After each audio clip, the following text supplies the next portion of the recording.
Namaste, Namaha. Welcome to your 5 minutes of self-care with myself, Geraldine.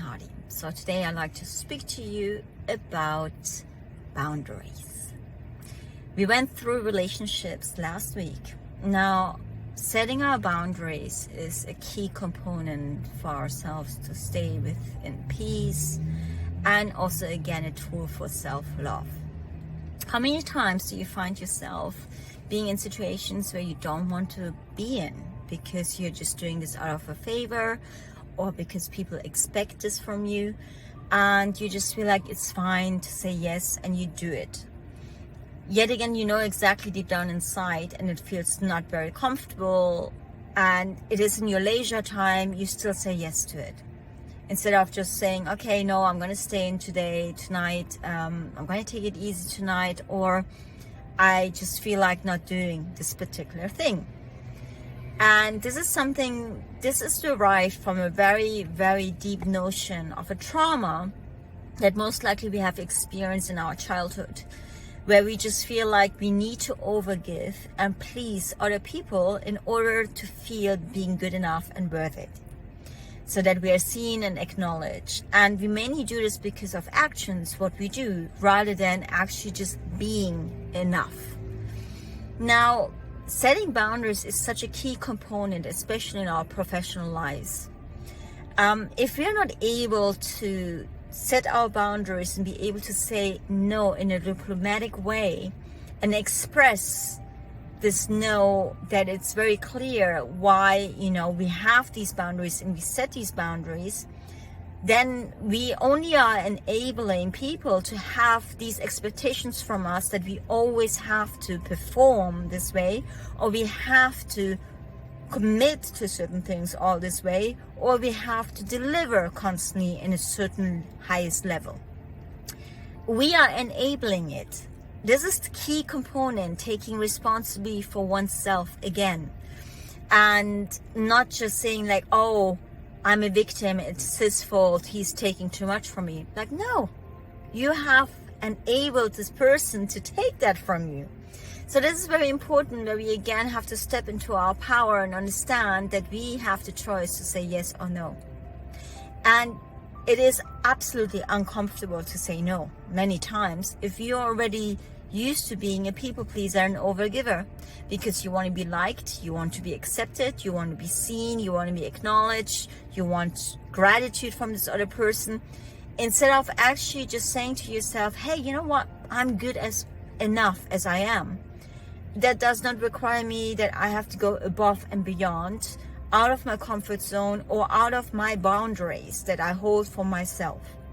And this is really important because you're teaching and educating the other person to care for your needs also.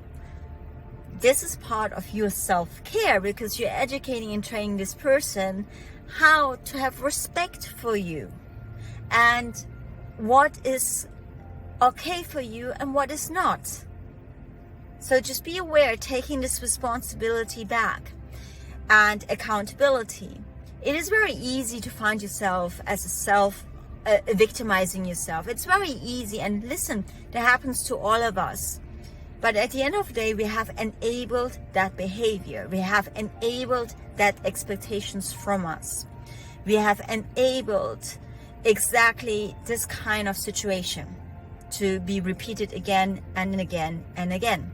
And then it's even harder for us to get out of the situation, and we tend to explode, and we tend to be mentally and emotionally not grounded, not centered, and we start acting out, reacting, and having fights, and this can end up in drama. So there's a ripple effect again, as you can imagine.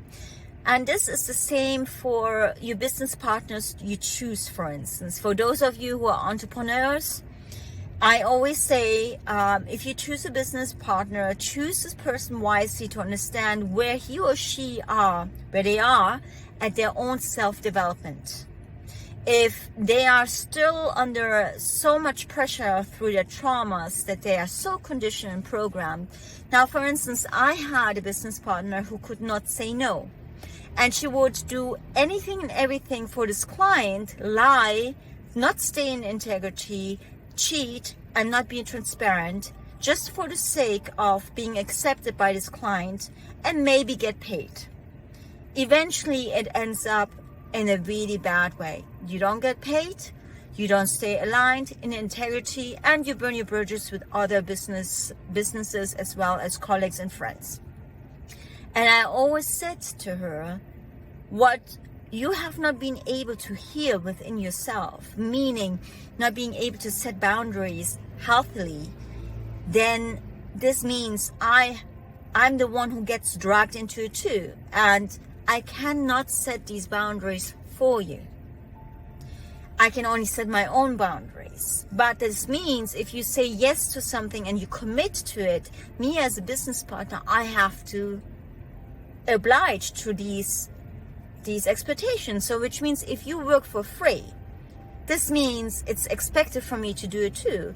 Which, no, this is a big boundary. Working for free or not being valued for your time, energy, and effort is not reciprocity and a balanced outcome of giving and taking. Money is a form of energy. For all of those who are spiritual out there, wake up call. Just because you're spiritual doesn't mean that you should not earn money, that you should not be able to survive in the 3D. This is bonkers. It is important to understand that even if you are sometimes between 5D and 3D, we have to survive on this planet and we have to put the food on the table. And your time, energy, and effort is also there's reciprocity and should be valued, which means in form of money. So setting your boundaries. Please check this week if you can try to communicate setting your boundaries and connect within yourself.